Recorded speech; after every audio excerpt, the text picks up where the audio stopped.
Hello दोस्तों, आप सभी का स्वागत है आपके अपने YouTube channel education class 10th पर। तो दोस्तों, मैं हूं छोटू यादव।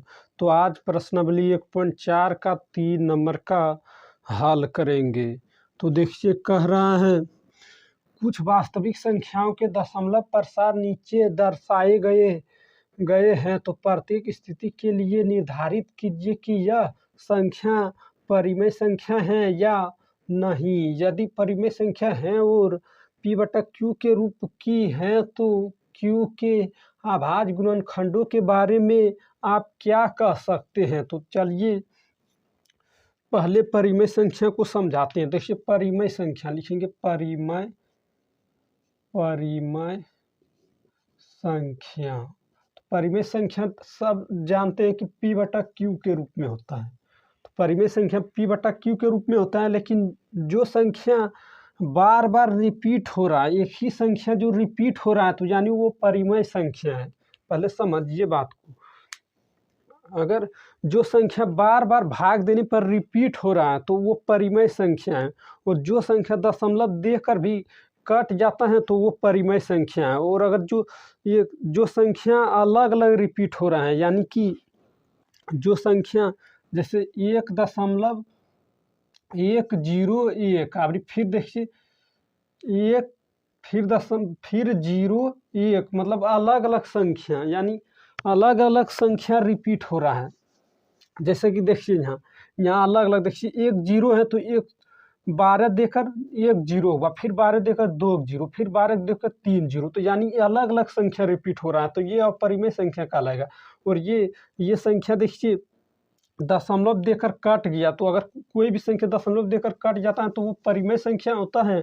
और यानी या तो एक ही संख्या रिपीट हो रहा है, देकर भाग देने पर एक ही संख्या रिपीट हो रहा है। जैसे 5 में हम 2 से भाग देंगे, तो 5 में जब 2 से भाग देंगे तो नहीं लगेगा, तो 10 0 देंगे दशमलव, तो 20 लगेगा। तो कितना दान में, 4 दान में लगेगा, तो ये 20 आएगा, तो ये कट गया। तो ये परिमेय संख्या। लेकिन जब 9 से हम 10 में भाग देंगे, 9 से 10 में हम भाग देंगे तो ये लगेगा तो नहीं, तो दशमलव देकर लगाएंगे।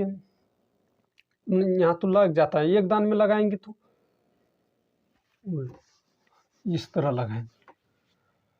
अगर देखिए 9 से हम जब 18 में लगाएंगे, 18 तो आ जाएगा, लेकिन 20 में जब हम लगाएंगे, 20 में लगाएंगे तो कितना दान में लगेगा, 2 दान में, तो 18 आएगा, फिर 2 बचेगा, फिर दशमलव देकर हम लगाएंगे तो 0 देंगे, तो फिर लगाएंगे हम, कितना दान मिलेगा, 18 दान में। तो यानी फिर ये 2 रिपीट होता रहेगा। अगर किसी भी संख्या अगर बार बार रिपीट हो रहा है तो देखिए यहाँ ये रिपीट हो रहा है, लेकिन एक ही संख्या नहीं रिपीट हो रहा है, इसलिए ये वो परिमेय संख्या हुआ। और ये संख्या दशमलव देकर इतना तक आया और कट गया, तो ये परिमेय संख्या होगा। तो लिखेंगे इसका, ये परिमेय संख्या हो, तो यहाँ लिख देंगे परिमेय संख्या, क्योंकि ये दशमलव इतना तक भाग दिए हैं दशमलव देकर, और इतना तक आए बस कट गया, तो वो संख्या परिमेय होगा। तो परिमेय संख्या किस रूप में होता है, P/Q के रूप में। तो P/Q के रूप में, तो इसको देखिए, अगर नीचे जितना 0 रहते हैं उतना अंक के बाद ऊपर दशमलव लगता है, तो क्या अंक के बाद दशमलव है, तो देखिए 3 3 6 3 9 अंक के बाद।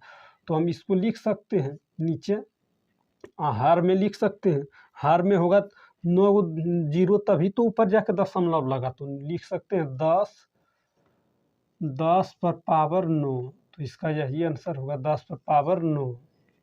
और ये तो अपरिमेय संख्या है, क्योंकि देखिए यहाँ 120 है और यहाँ देखिए 1200, यानी 2 0 बढ़ गया, 1 0 यहाँ 2 0 बढ़ गया, यहाँ 3 0, यहाँ 4 0, इसी तरह बढ़ता जा रहा है, एक ही संख्या नहीं रिपीट हो रहा है।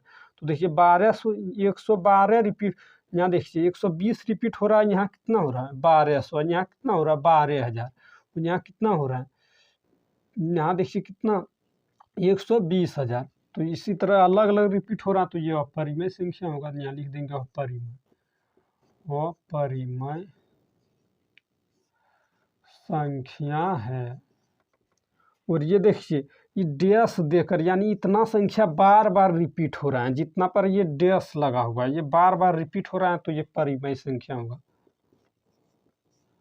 परिमेय संख्या है। तो परिमेय संख्या तो P बटा Q के रूप में होता है, तो P बटा Q। बस इतना कुछ नहीं करना है, इतना ही तैली।